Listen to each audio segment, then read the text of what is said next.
Hello there, welcome. We're now going to have a look at Chapter 1. Okay, so we're looking at Chapter 1 of your study notes. And really we're going to have a look at an introduction to financial accounting. What it is you've let yourself in for by doing the F3 exam. Okay, and studying for F3. So the first thing we need to ask ourselves is, what is financial reporting?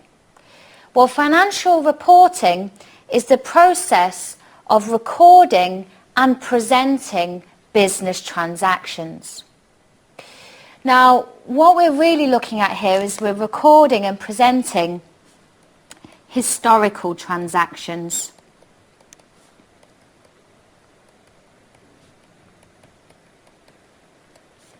Of a business. Okay, so we're going to have a look at historical transactions of the business. As financial accountants, we're very backwards looking. Okay, we don't look to the future. Okay, that's what you're going to do in F2. In F3, we're backwards looking. We're going to record everything that has happened and present it on a set of financial statements. Now what we do is we record transactions of a business through two places, the day books and the ledgers. The day books are lists. So a transaction may be that you are selling goods to a customer and they're promising to pay you later. So you could have a list of all your invoices for a month, and that would be known and recorded in a day book. And then the transactions are posted to the ledgers, and we do that through a process of bookkeeping.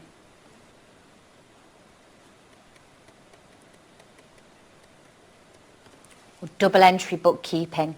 Okay, so this is where we're going to learn about debits and credits and posting to double entry ledgers.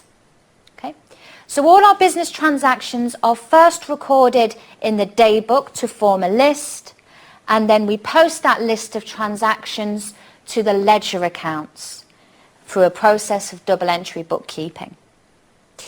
Now we're going to do that all the way through the year, and then we're going to summarize and present that historical information on a set of financial statements.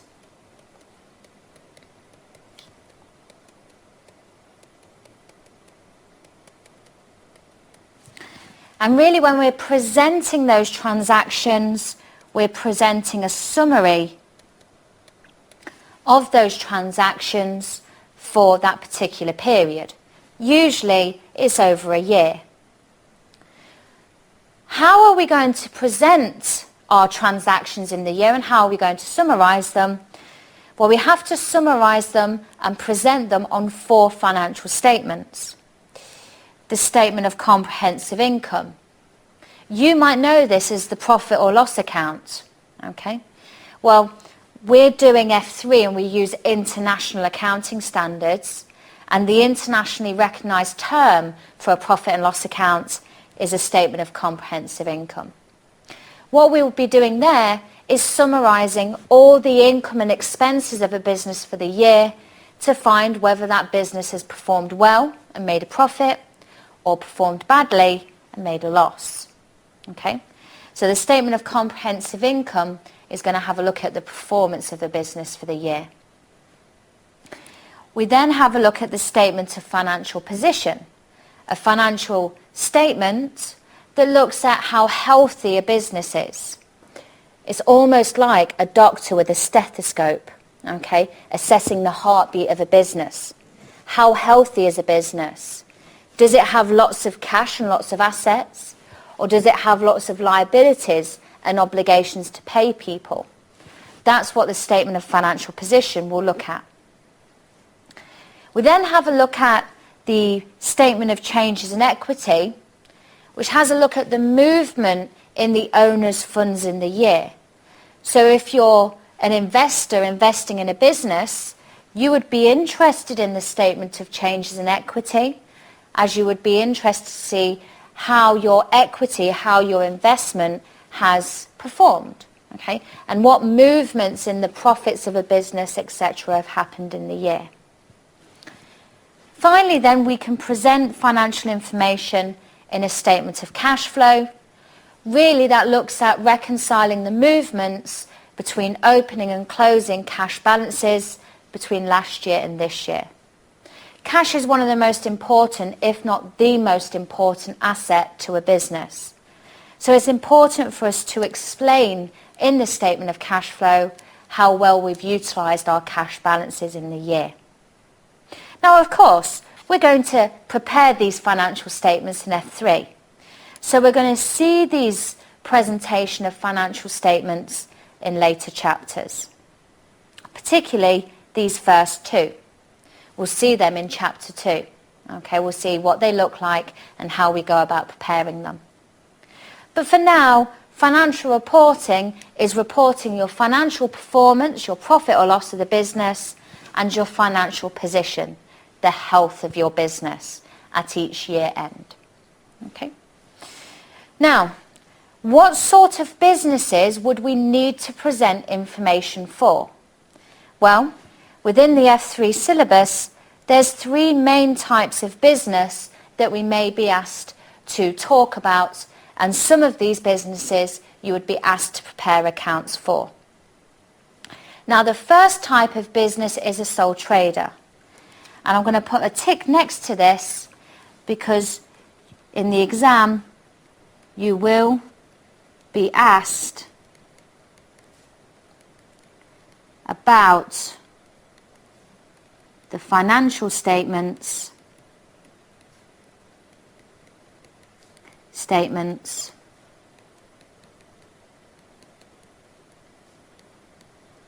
of a sole trader.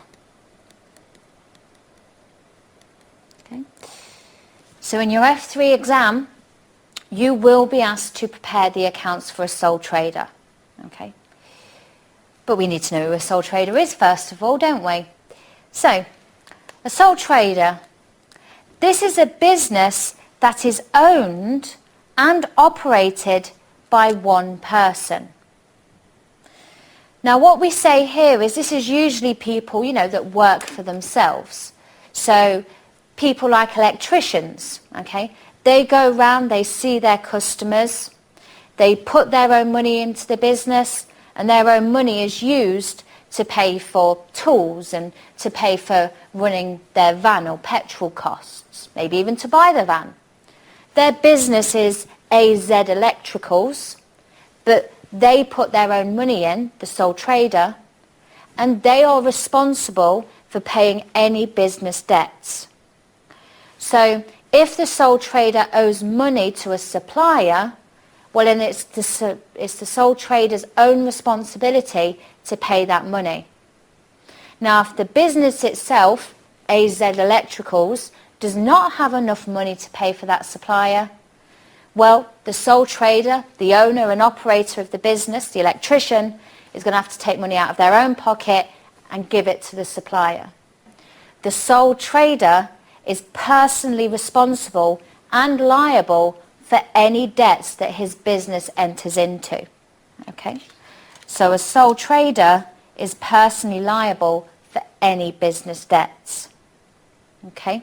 Because they are the owner, they are the business. They own the business, they are the director of the business, if you like. They do operate the business themselves. Okay?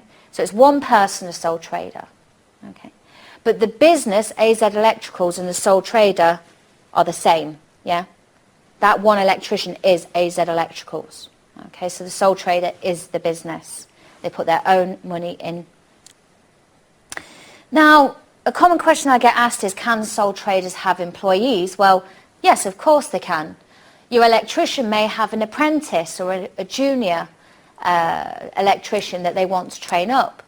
That's fine, but it's only him that is putting the actual investment into the business and he operates the business himself. But he can have employees if they so choose. So sole traders is what we most commonly see within F3 in terms of recording transactions and presenting them on the financial statements. Now, the next type of business you could see is a partnership. Now it's interesting, a partnership, you will not be asked to prepare partnership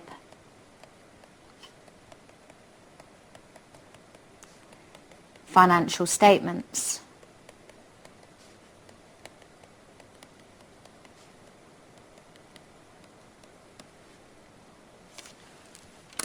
Okay. This is one of the changes that happened in the recent syllabus change. In F3, under the old syllabus, before November 2011, partnerships was included in the syllabus. You did have to prepare partnerships financial statements. But now you don't. Merely in this new syllabus, you need to know that a partnership exists and that you would have to prepare financial statements for a partnership in real life. You will not be asked to prepare financial statements for a partnership in the F3 syllabus now. But you do need to know that a partnership business does exist and it is a type of business that you could see financial statements for in real life. So, we do need to know what a partnership is, and a partnership is a business owned by two or more people. Some of those people will be actively involved in the business and some of those people won't. So a partnership is two or more people that get together, decide that they want to form a business and start a business, and they're all going to put their own amounts of investment into the business. Now let's say that you have 5 people. These would be the partners, 5 partners. 4 of those partners may be actively involved in managing the partnership business, whereas 1 partner puts their money in and doesn't want to be involved. And that's fine. Some partners will be involved in the running of the business, some won't. But they all put contributions into the business and invest in the business. Now you see this most commonly with accounting. Accounting practices usually are based on partnerships, but also solicitors or legal firms are commonly formed by partnerships. And each partner will all bring their own specialism to the table. You might have an audit partner who specialises in audit, another partner who specialises in tax, another partner specialising in financial reporting, another partner that just wants to put money into the business, and that's it. Well, that's fine. The key thing is, though, a partnership is 2 or more people. Now, in partnerships, usually partners in the business are the same thing. So you could have Allen & Co. partnership. Well, that would be all 5 partners. Okay?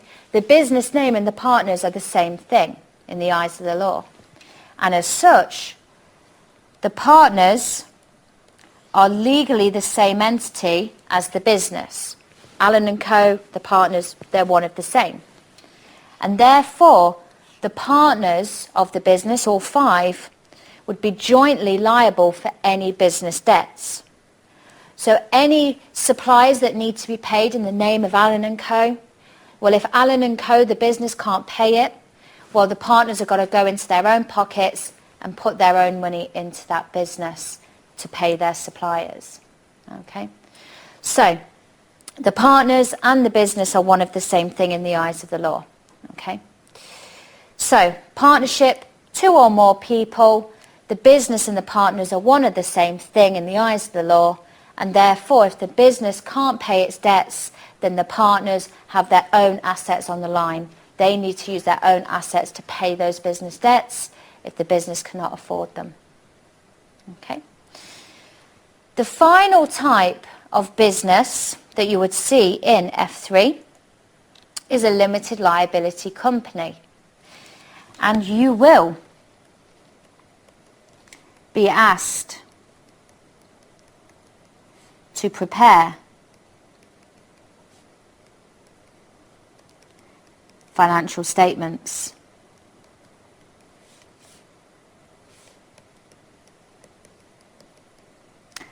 For a limited liability company. Okay? So you will be asked to prepare limited company sets of financial statements. So there's 3 types of business. Sole trader you need to know about, and you need to prepare the financial statements. Partnership, you need to know that they exist, but you will not be asked to prepare financial statements for. A limited liability company, you need to know that they exist, but you also need to prepare the financial statements for a limited liability company as well. So let's have a look then at what a limited liability company is. Now, a limited liability company is a type of business that is owned by shareholders and run by a board of directors. So let me give you an example. My husband has a business called the letting agency. Okay. Now, what he did is he set up a company and registered a company name. Now, in the UK, we register a company name with Companies House. Okay. So we recognise a company name in the law. Okay. My husband, Mr. McDonald, he put his own money into the business, and the business would be the company, the letting agency. He would be a shareholder of the letting agency. Shareholders invest money into the company. But then the shareholders can then choose who they want to run the business on their behalf for them, the directors. The directors run the business on behalf of the shareholders. Now, the directors can either own shares and have an ownership in the company or not. Now, because my husband has a very small business, he invested the money into the company as a shareholder, but he also runs the business himself. He is the director. But he is not a sole trader. Okay, he is not a sole trader. Yes, he has put his own money into the business as a shareholder, and yes, he runs the business as a director. But what he has done, he has recognised the fact that the company itself, the letting agency, is a separate entity to him, Mr. McDonald. Okay. Now, there's many various reasons why someone would want to do that, which we won't go into right now. But what we're trying to say is that in the eyes of the law, the company itself is a separate legal personality from the owners, the shareholders, and the directors, the people that run the business. Okay. So there's many advantages, and I'll tell you one of the advantages is that if my husband defaults on a payment and he can't afford to pay his suppliers, well, I know that my house won't be on the line. I know that myself and my husband's assets will be fine because the business would enter into contracts in the business name, the letting agency. Okay?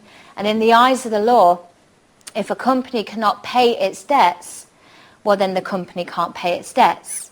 It's not up to the owners or the shareholders to put extra money in to pay those debts. The business needs to be generating enough cash to pay its own debts. And if the business cannot pay its own debts, well, the shareholders, the owners of the business, will not be chased up for those debts. Okay? So when my husband enters into a contract, he signs the contract with his own signature, but the contract will be for and on behalf of the letting agency limited liability company. And as such, the person who is chasing us for that money that we entered into in the contract, well, they would be chasing the letting agency, not Mr. McDonald. And therefore, if the company does get sued, it's the company name that gets sued, not the directors or the owners of the company. Okay? So we've got to be very careful. The company itself is a legal entity in its own right, and therefore shareholders only have limited liability for business debts, limited to the amount of money that they invest in the business. Okay, so there we have it. We've looked at the types of business that we'd need to present financial information for. In our next video, we'll have a look at what sort of accounts we can prepare for these different types of business. Thank you.